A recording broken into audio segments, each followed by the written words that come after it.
Les activités humaines émettent beaucoup de CO2 dans l'atmosphère, renforcent l'effet de serre et accélèrent le changement climatique. Chaque année, 30% de ce CO2 est récupéré par les plantes grâce à la photosynthèse.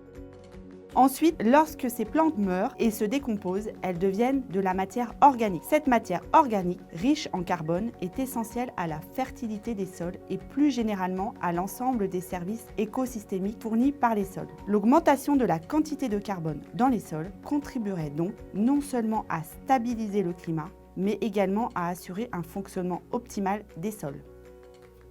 Mais si l'agriculture et la forêt jouent de grands rôles sur le changement climatique, stocker davantage de carbone dans les sols devrait effectivement améliorer à la fois le climat et la fertilité des sols. Ça a l'air très simple. Stockons du carbone dans les sols. Mais attends, j'ai quelques questions. Est-ce vraiment bénéfique? Comment ça marche? Comment être sûr qu'on en stocke? Quelles sont les difficultés et les stratégies qui existent? Et quels seront les principaux bénéficiaires de ce stockage? Où trouver les réponses à ces nombreuses questions?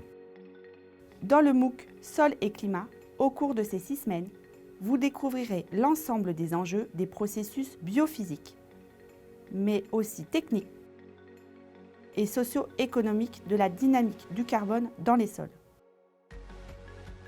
6 semaines pour comprendre que l'agriculture et la forêt jouent des rôles majeurs dans l'atténuation et l'adaptation au changement climatique, que les matières organiques assurent de multiples fonctions dans les écosystèmes terrestres, qu'un ensemble des facteurs biophysiques explique la variabilité et la persistance des stocks de carbone des sols, que différentes méthodes permettent d'estimer les stocks de carbone et leur évolution selon les objectifs et les échelles d'études, qu'une variété de stratégies agronomiques et forestières peut être déployée selon le contexte, et que, pour stocker effectivement du carbone dans les sols, il faut actionner des leviers sociologiques et économiques.